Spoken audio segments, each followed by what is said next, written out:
আমাক চলি থাকিবৰ কাৰণে কিবা এটা দৰমহাৰ ব্যৱস্থা কৰিছে। আজিৰ দিনটোত মই যদি MLA হিচাপে চাওঁ তেতিয়াহ'লে 1,73,000 টকা সৰ্বমুদ্ৰে দৰমহাকে ধৰি গোটেইবিলাক মিলাই মই 1,73,000 টকা ড্ৰ কৰোঁ পাওঁ। 1,73,000 পোৱাৰ সময়খিনিত মই নিশ্চিতভাৱে চাব লাগিব যে আশা কৰ্মীগৰাকীয়ে কিমান পায়। মই নিশ্চিতভাৱে চাব লাগিব যে ৰান্ধনীগৰাকীয়ে কিমান পইচা পায়। মই নিশ্চিতভাৱে চাব লাগিব যে অংগনবাদী কৰ্মী আৰু সহায়িকাগৰাকীৰ দৰমহা কিমান। মই নিশ্চিতভাৱে চাব লাগিব যে যি সময়ত মই দৰমহা লৈ আছো 1,73,000 টকা, সেই সময়ত আমি পলিচি মেকাৰ বিলাকে, আমি লেজিসলেটৰ বিলাকে, আমি আমাৰ দেউতাসকলক, আমাৰ মাসকলক, আমাৰ আইতাসকলক আমি কেইটকাকে বৃদ্ধ পেঞ্চন দি আছো। 250 টকা বৃদ্ধ পেঞ্চন দিয়া চৰকাৰ এখনে 1,73,000 টকা দৰমহা পোৱা বিধায়ক এজনৰ দৰমহা বৃদ্ধি কৰাটো উচিত নে প্ৰথমতে বৃদ্ধ পেঞ্চন বৃদ্ধি কৰাটো উচিত?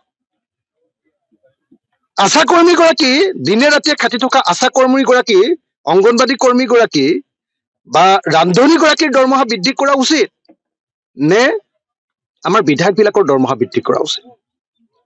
যি সময়ত আমি দুখীয়া মানুহ বুলি কৈ অসমৰ এগৰাকী মহিলাক 1,250 টকাৰ, মাত্ৰ 1,250 টকা এটা গেছ চিলিণ্ডাৰ কিনিব পৰা ধন, মাত্ৰ 1,250 টকাৰ যেতিয়া আমি অৰুণোদয় আঁচনি দিওঁ, সেই সময়ত বিধায়কজনৰ 1,73,000 টকাৰ পৰা আৰু 50% দৰমহা বঢ়োৱাটো সেইটো ন্যায্য হয়নে?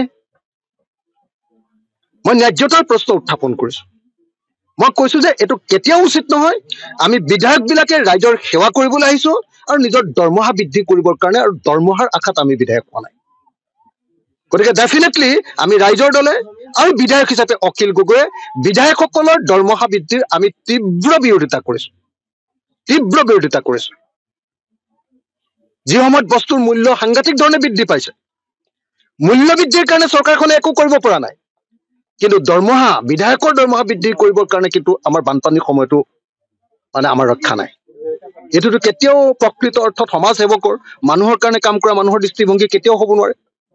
সেইকাৰণে কথা স্পষ্ট যে অধ্যক্ষ ডাঙৰীয়াই কওক বা অন্য কোনোবাই কওক, যোনে মোক কটাক্ষ নকৰক কিয়, আমি পাব্লিক চাৰ্ভেণ্ট হিচাপে, আমি জনগণৰ প্ৰতিনিধি হিচাপে এই বানপানীৰ সময়ত দৰমহা বৃদ্ধিৰ প্ৰসংগটো ওলোৱাটোৱে অপৰাধ।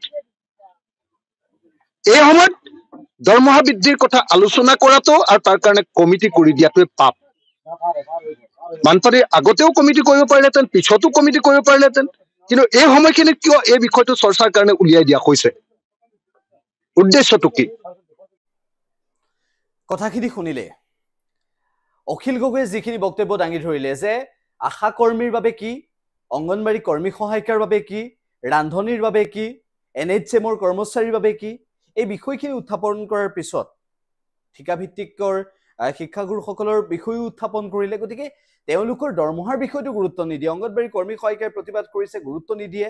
আশা কৰ্মীয়ে প্ৰতিবাদ কৰিছে, গুৰুত্ব নিদিয়ে। তেওঁলোকে দাবী উত্থাপন কৰিছে, ৰান্ধনীয়ে দাবী উত্থাপন কৰিছে, তাৰ পাছত গুৰুত্ব প্ৰদান নকৰে।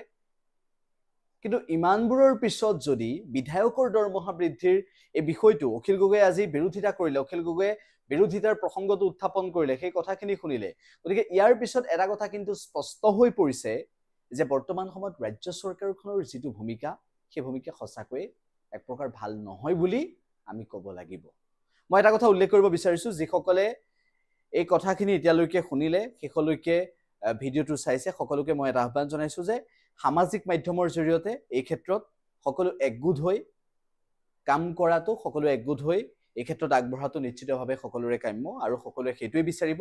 মই সেইবাবেই কৈছো যে কমেণ্টত ইনটেক্ট উইথ SGৰ যিটো ফেচবুকৰ ID সেইটো আমি দি থৈছো, ডেছক্ৰিপশ্যনতো, এই ভিডিঅ'টোৰ ডেছক্ৰিপশ্যনতো দি থৈছো, আৰু আমাৰ ইউটিউব চেনেলটো খোলাৰ লগে লগে ওপৰত যিটো লিংক দেখিব তাতে আপুনি ফেচবুকৰ সেই অপশ্যনটো দেখিবলৈ পাব। সেই লিংকটো খুলিলে ফেচবুকৰ অপশ্যনটো দেখিবলৈ পাব। আশা কৰিছো ইনটেক্ট উইথ SG এই নামটোত, যিটো নামত আপুনি ইউটিউবত চাইছে, সেই নামটোত যদি আপুনি ফেচবুকত চাৰ্চ কৰে ইনটেক্ট উইথ SG, তেনেহ'লে সেই পেজটো পাব।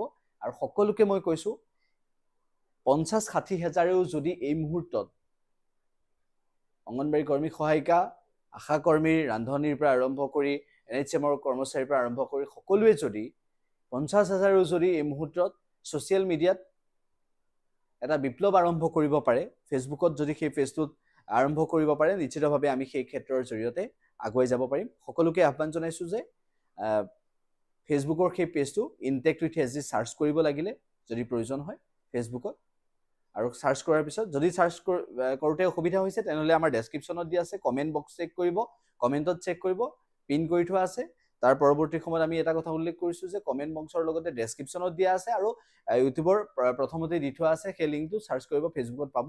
গতিকে ইনটেক্ট উইথ SGটো আপোনালোকে ফ'ল' কৰি ৰাখিব, লাইক কৰি ৰাখিব, আৰু তাৰ পাছত আমি এই সন্দৰ্ভত আৰু অধিক কাম কৰাৰ বাবে, সকলো একগোট হৈ কাম কৰাৰ বাবে নিশ্চিতভাৱে আগবাঢ়ি যাব পাৰিম। আশা কৰিছোঁ এই ক্ষেত্ৰত আমি ভিডিঅ' প্ৰস্তুত কৰি আহিছোঁ বহুকেইটা, আৰু পৰৱৰ্তী ভিডিঅ'কেইটা প্ৰস্তুত কৰিবলৈ সুবিধা হ'ব যদি আপোনালোকৰ সহযোগ আহে।